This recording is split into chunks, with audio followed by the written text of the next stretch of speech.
All right, these are the notes for your polar and rectangular forms. Okay, this is supposed to be your, I believe it's day 5 notes, or maybe it's day 4 notes, but remember we've been moving them up. So these would be your Tuesday notes. Okay, and again, these notes are your polar and rectangular forms of equations. Okay, all right, so we're going to go ahead and start with a warm-up. So this warm-up for number 1 says plot the point given in polar coordinates and find 2 additional polar representations of the same point. So this point is at -6, -4 pi over 3. So first thing I need to do is go ahead and translate this into terms we can easily count. So I'm going to take it and multiply it and make it into 12s. Remember, because this counts by 12. Starts with pi over 12 right here, then 2 pi over 12 is pi over 6, and so on and so forth. So I'm going to multiply this by 4 over 4, which is going to give me -16 over 12. Okay, so that's the, or sorry, -16 pi over 12. So that is what I'm going to count out. So this is negative pi over 12, negative pi over 6, negative pi over 4, negative pi over 3, -5 pi over 12, and continuing on till I get all the way to -12 pi over 12 here, then 13, 14, 15, and 16. So I'm going to use this line right here. All right, then once I know that, I need a radius of -6. So what happens? Because that is the radians, I would typically start from the origin and go in that direction, 6 away from the origin. But because it's negative, I need to go in the exact opposite direction, halfway around the circle. So instead of that line, I am going to use this line. Okay, this is the line I'm going to use, and then I'm going to go to the 6th circle right here. And there we go, there's our point. Let's go ahead and make a few other ways to say that. I'm going to use a +6. And what is this? Again, that's -pi over 3. We could add 2 pi or subtract 2 pi to that radian. And I think if we add 2 pi, that's the same thing as adding 6 pi over, 6 pi over 3, which would get us to 5 pi over 3. And those are 2 representations. All right, this next one says, well, it gives you a position function, 2 position functions, 2 velocity functions, and says one is the particle moving downward and to the right. And is important, right? It has to be doing both at the same time. So it's moving downward, which means your y prime of t, remember we're talking about your prime because you're talking about motion, and downward, so it's got to be y, is less than 0. And to the right, so your x prime of t has to be positive. Okay, so let's go find where that happens. Let's find y prime of t is less than 0 first. Okay, I'm going to do that right here. So in order to have that, I need my function, my y prime of t, to be less than 0. So I'm going to set that up. All right, now in order to find this, I'm going to have to do my 3-step process. Critical values, sign analysis, and analyze. How do I know I'm going to have to do that? Because this is not a linear function. So I'm going to do that now. So I'm going to find critical values first. In order to find critical values, you find your undefines and you find your zeros. I have no zeros, right? Remember, in order to find zeros of a radii function, you take the top and set it equal to 0. Well, if I say 1 is equal to 0, that's just a false statement, which means there are none. To find undefines, or to find asymptotes, I'm going to set my denominator equal to 0, and that will give me t is equal to +2. And then I can go ahead and make my chart here and choose testing values.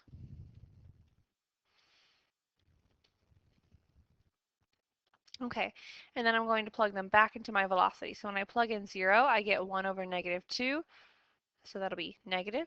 And when I plug in 5, I get 1 over +3, so that would be positive. So this is negative. Remember, that's what I was looking for. I was looking for where it's negative, or less than 0. This is negative from -infinity to +2. Okay, that's not my final answer. I still need to go look at the other one because I need x prime of t to be greater than 0. So I'm going to say x prime of t is greater than 0. I'm going to do that work right here. So x prime of t is 3e to the 3t, and I want that to be greater than 0. Well, the good news is this is an exponential function. If you graph this out, you'll see it looks like this. Okay, so with this being 0, 1. So this actually never goes below 0 because it has an asymptote at 0. So it will always be positive. So this is always positive. So if I were to make, first of all, critical values, there would be none. And if I were to do sign analysis, it would just look like this.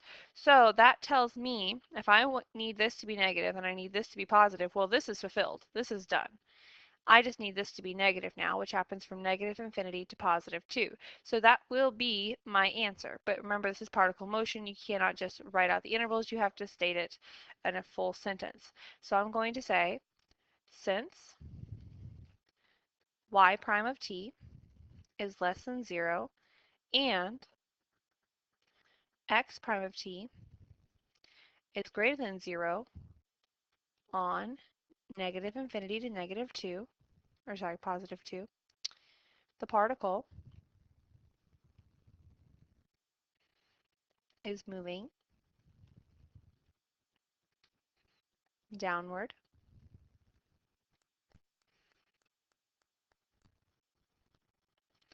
and to the right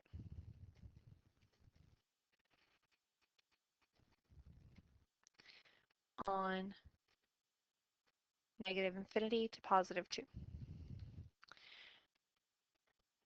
All right, and moving on. And by the way, if you need help with graphing exponentials, I actually did a little bit of that in the warm-up from my last video, so you can check that out.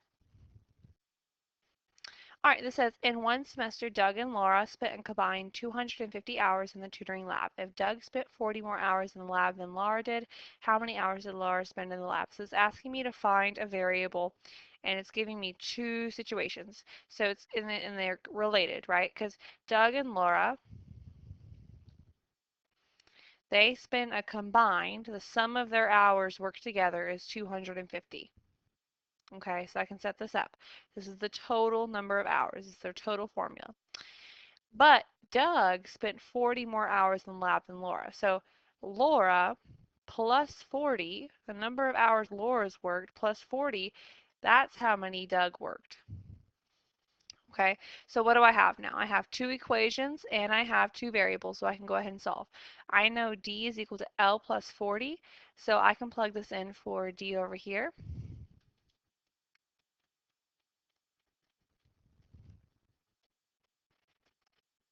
and solve. So what is this? This is 2L plus 40 is equal to 250. And then I can move over the 40, and then I can divide by 2. Okay, so this tells me Laura spent 105 hours in the lab, and that would be my final answer. And of course, if you were an IB or AP, you would go ahead and write it out. So I would say Laura spent 105 hours, don't forget your units, in the lab.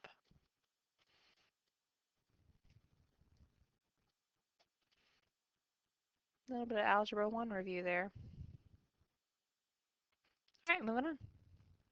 So polar and rectangular forms of equations. So these are the main formulas that we're going to be using during this time. Some is from going from polar to rectangular, some are for going from rectangular to polar, but you will need all of these, okay? So just be careful. Oh, and I will talk about them just briefly. These should remind you heavily of vectors. Remember for vectors we had x, y, right? And that was the same thing as r times cosine theta sine theta, right? So it's the same thing as r cosine theta, r sine theta. That's essentially what this is saying here. It's saying x is equal to your radius times cosine of theta, so x is equal to your radius times cosine theta, and y is equal to radius times your sine theta. They're equal to each other, just like they were for vectors. And if you think about why did that work, because it's a triangle, right? If this is your x and this is your y and this is your theta and this is your r, if you're trying to find, specifically x, what would you say? You would say, well, cosine of theta is equal to hypotenuse over adjacent, or sorry, adjacent over hypotenuse. My mistake. So x over r, multiply your r over, what do you have? Okay, and sine works the same way. Sine works the exact same way,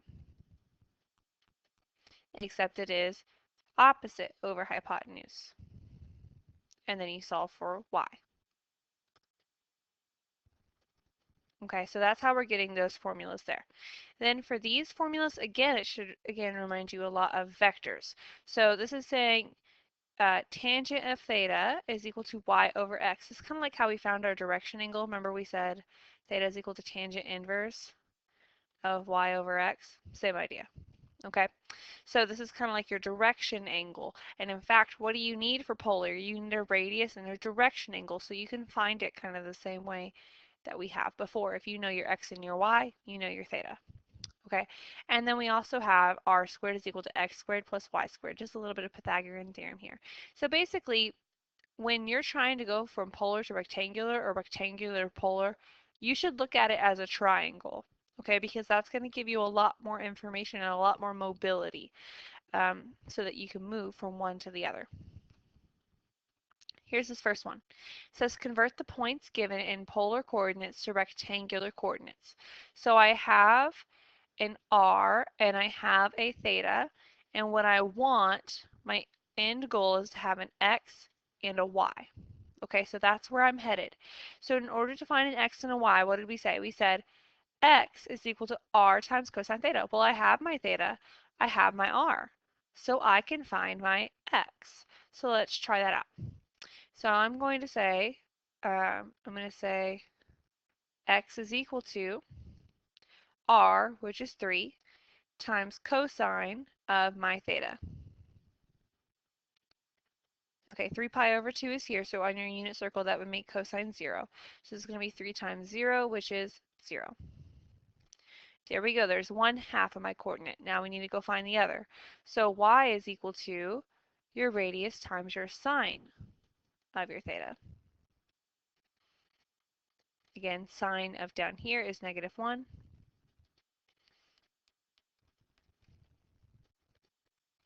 And there we go. There's the y part of my coordinate. So now if I go graph them, you'll see they're the exact same thing. So I'm going to go to 3 pi over 2, that's right here as we discussed.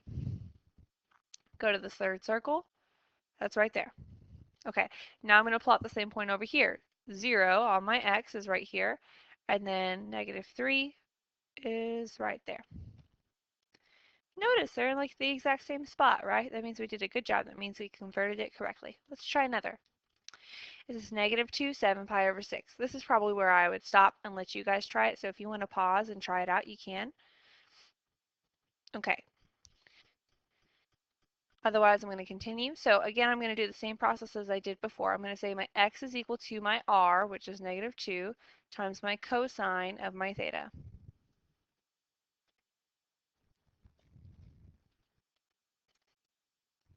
Okay, if you're not sure what cosine of 7 pi over 6 is, let's think about it. 7 pi over 6 is right here. How do we know? It's 1 more pi over 6 than 6 pi over 6. This is 6 pi over 6 right here, because it ends up being pi. So 1 more pi over 6 than that. And it wants cosine, it wants the x value, so that would be negative radical 3 over 2. So I'm going to have negative radical 3 over 2. My 2's will cancel. My negatives will cancel. Well, they really undo each other. Negative times a negative is positive, and I end up with +3. So that's 1/2 of my coordinate. Now let's go find the other. Let's go find our y. Again, r times sine of your theta. Well, what's sine of 7 pi over 6? It's also negative, but it's -1/2. 2's cancel. Negative times a negative is positive, and I'm left with +1. All right, so there is my rectangular coordinate. Well, let's try to graph both of them. So this is 7 pi over 6, and it wants -2. So instead of using this line, I will use its opposite counterpart, which would be this guy right here. And then I will go to the second circle. All right, then for this one, I'm going to approximate radical 3 positive 1. So let's see, it's going to be a little bit less than 2 up to positive 1. And there you go. Again, same kind of spot for my polar and rectangular. That means we did a good job. All right, so that is going from polar to rectangular. Now let's try going from rectangular to polar. So I'm going to go ahead and plot this rectangular point, -3, -3. There it is right there in all its glory. Now I'm going to try to convert it to rectangular. So again, what do I need? I need an r and I need a theta. That's my goal. So how can I find my r? Well, this point -3, -3 is creating a right triangle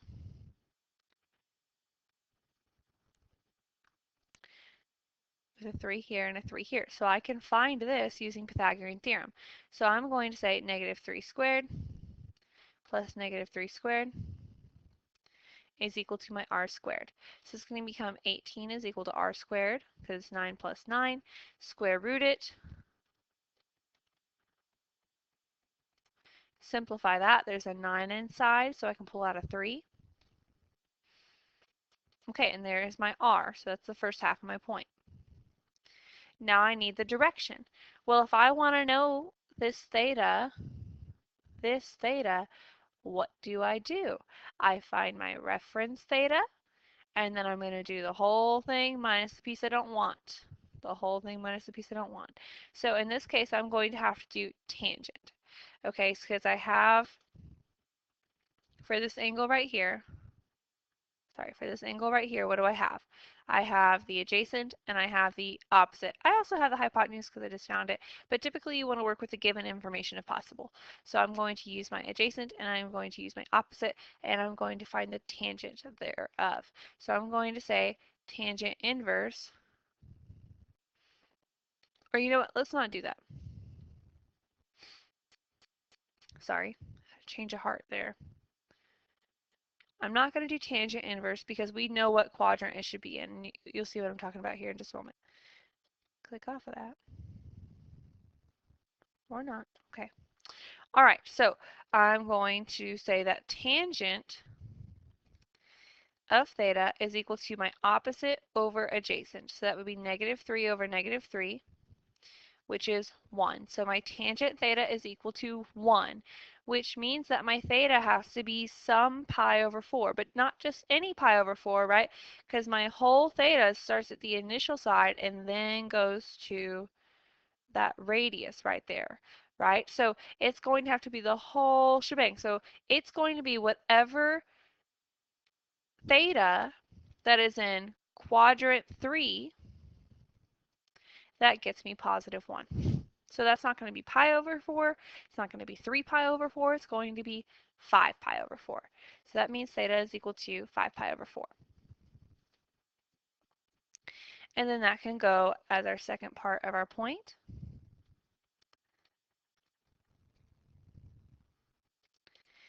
And there we go. Now let's go ahead and plot it on my rectangular. So this has a radius of 3 square root of 2 and a direction of 5 pi over 4. So where's 5 pi over 4? Again, 1 pi over 4, 2 pi over 4, 3 pi over 4, 4 pi over 4, 5 pi over 4. It's right here. All right, so it's on here and it has a radius of 3 square root of 2, which we know square root of 18, which is going to be a little bit larger than 4, a little bit less than 5. So it's going to be in between there. Here's 4, here's 5, so I'm just going to put it in between. There we go, just like that. And as you can tell, again, they kind of wind up in the same spot with relationship to the origin. All right, let's try another. So this says square root of 3, -1, and I'm going to do the same process I did last time. I'm going to go ahead and find the radius first.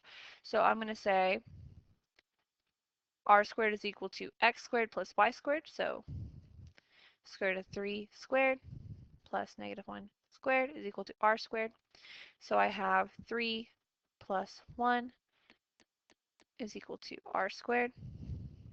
So r squared is equal to 4, which means r is equal to 2. All right, then I'm going to move on to the next piece. Next piece is the theta. I have my r, now I need my theta. So I'm going to say tangent of my theta is equal to opposite over adjacent. So that'd be my y value over my x value.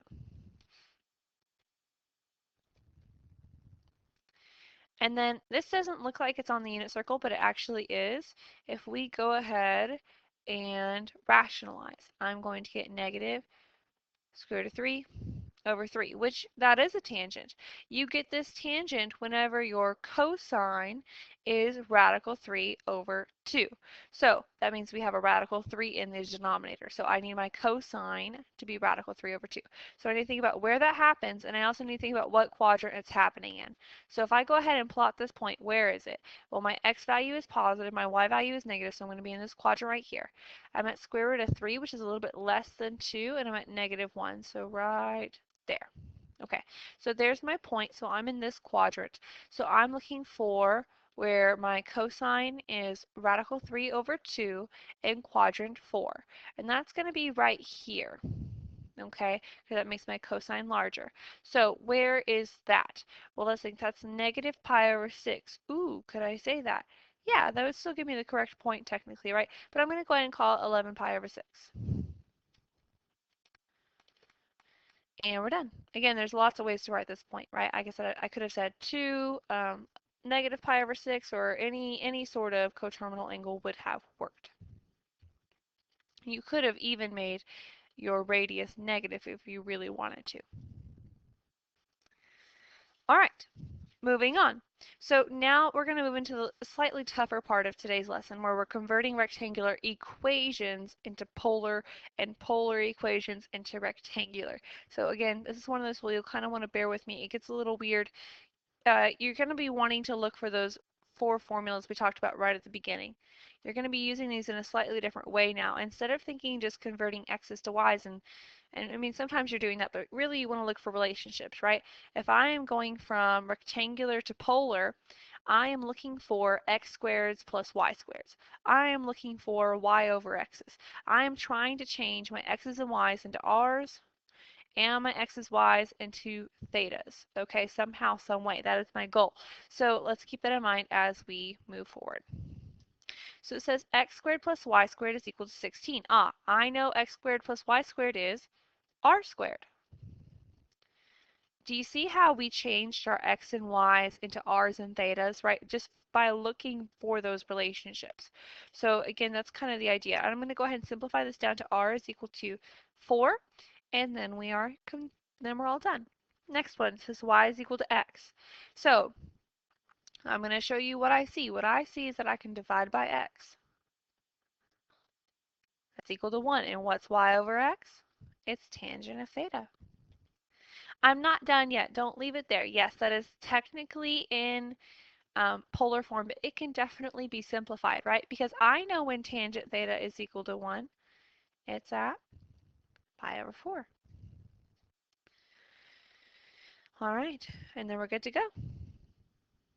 Letter C says x is equal to 4a. So this is one of those where it's not obvious to see the relationship right from the get-go. And whenever that kind of thing happens, when you don't have a y over x, or you don't have an x squared plus y squared to work with, you're just going to have to change your x's into r cosines and your y's into r sines. So I'm going to go ahead and change this x into r cosine and solve. Okay, so I'm going to solve for r.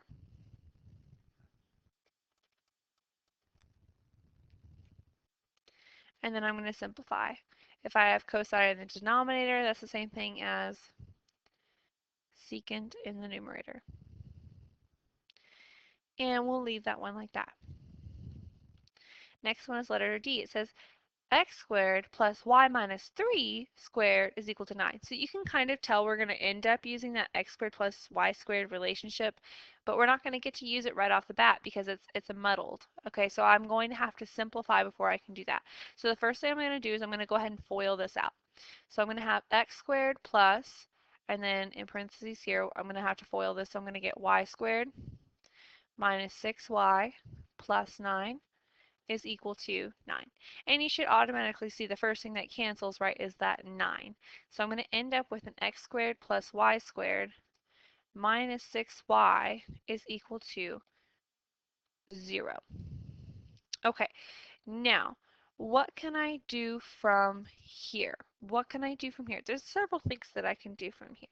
Okay, I could go ahead and change this x squared plus y squared into an r squared. In fact, let's go ahead and do that. Okay, here's the issue. This is still not fully polar, so I'm also going to have to change my y value. So I'm going to go ahead and change that. And what is y? It is r times sine of my theta. And then I'm going to go ahead and simplify. So in order to simplify, I'm going to distribute my 6, which is just going to leave me with the same thing. And then after that, I'm going to pull out an r from both of these. So I'm going to end up with r times r minus 6 sine theta is equal to 0. And then I'm just going to kind of keep simplifying from here. I mean, honestly, you could kind of argue with what's the best way to simplify and what you should do. What I'm going to go ahead and do is I'm going to go ahead and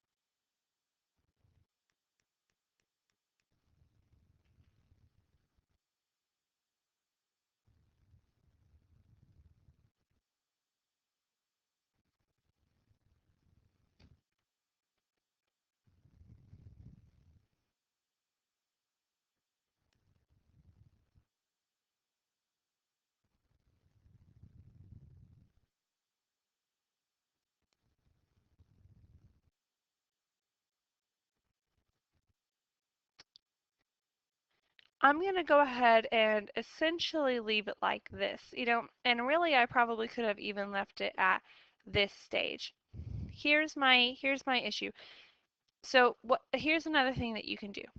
Okay, you could say r squared is equal to 6r sine theta and divide out your r. Okay, you could. However, I don't like to promote dividing out variables because you lose solutions if you're solving, and sometimes it's nice if you're trying to simplify it down, but just be careful whenever you're solving. So, but we can show you how to do that as well. And there we go. All right, this says convert the polar equations to rectangular form. So again, when I come back to these first equations that we used, now I'm thinking about going from polar to rectangular. So my x's are always r cosine thetas, my y's are always r sine thetas. And here's the cool thing, whenever I have an r squared, I can go to x squared plus y squared. If I have a tangent theta, I can go to y over x. There's not very many limits here. Okay, but I can use those four to my advantage. So again, when I see r, I'm thinking, oh, okay, I know r squared is x squared plus y squared. So if I can make this look like r squared, I can replace it with those. So I'm going to go ahead and square both sides so that I have r squared is equal to 100. And then r squared is just x squared plus y squared, and then keep the right hand side the same. There we go. By the way, this is a circle, right? If your r is always equal to 10, if your radius is always equal to 10, you should end up with a circle equation with radius 10, right? This is r squared over here. So that's kind of what that looks like. Let's try this one here. So this says that theta is equal to 5 pi over 3. So what I'm going to do is I'm going to go ahead and take a tangent of each side because I know what tangent theta is. Tangent theta is x over y. And so, or sorry, y over x. So I'm going to say this is y over x. And I actually should know this value for my unit circle. This is a pi over 3. It's 5 pi over 3. So it is going to be in the fourth quadrant, which is going to make this negative square root of 3. And then I'm going to go ahead and simplify solve for it. Y, because why not? And there we go. Beautiful as can be. All right, last two examples here. This says r is equal to 2 cosine theta. So again, my thought process is I'm headed towards that x squared plus y squared. I'm going to do it slightly differently here. Uh, could you square both? Yes. I'm going to do it slightly differently just so you can see it. So instead of changing this into r squared by squaring both sides, I'm going to change my r into, well, let's think about it this way. If r squared is equal to x squared plus y squared, just plain old r is equal to the square root of x squared plus y squared. So that's exactly what I'm going to change it into.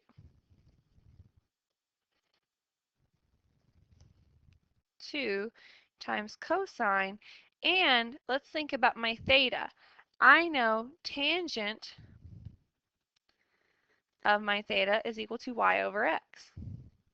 So that means my theta has to be tangent inverse of y over x. So I'm going to go ahead and change it into those.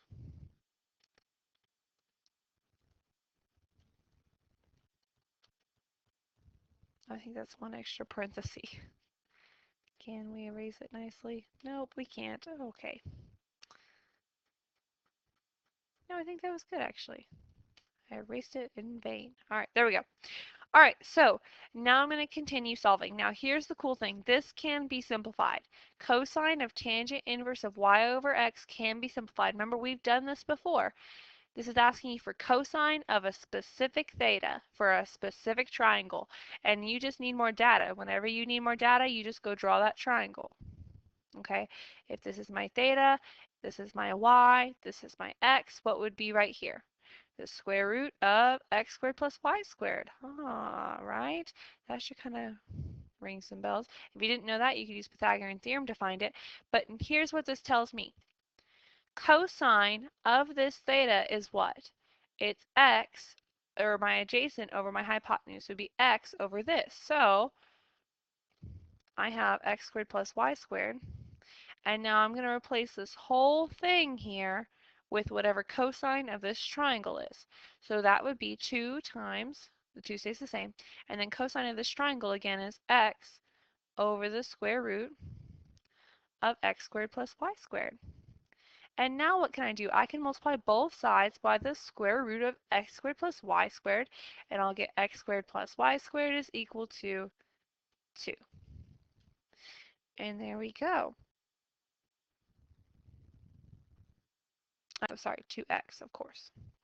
And then I'm going to keep going. So I'm going to go ahead and subtract over the 2x. Why? Because this is a circle, and or it's not a circle, sorry, but it's no, it is.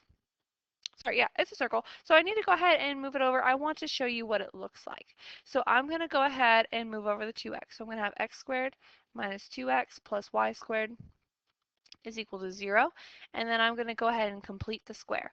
So I'm going to complete this, make this into a square. So I'm going to have x squared minus 2x plus 1 plus y squared. That's already done. If I added 1 to this side, I need to add 1 to this side. And then what does this become? X minus 1 squared plus y squared is equal to 1. And now you can see it's a circle. It just has a different center. What's the center of this circle? It's 1, 0. All right, and then last example here, r is equal to negative 5 sine theta. Okay, so I'm going to kind of do the same idea as last time. I'm going to change my r into the square root of x squared plus y squared. And then I'm going to say this is negative 5 sine of same idea as before, tangent inverse of y over x. Okay, well let's look back at our triangle before. If I want sine of this triangle, it'll be y over that hypotenuse of square root of x squared plus y squared.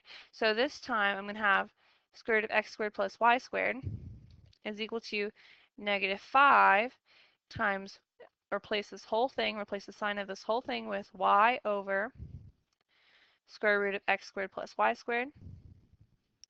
Multiply by that square root so that I get x squared plus y squared is equal to negative 5y. And then I'm going to do the same thing as before. Move the negative 5y over and complete the square. So x squared is done. It's good to go.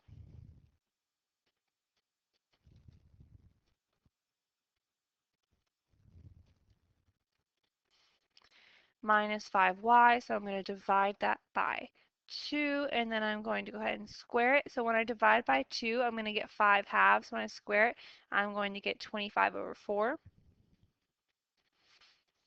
I know that seems weird, but it's okay.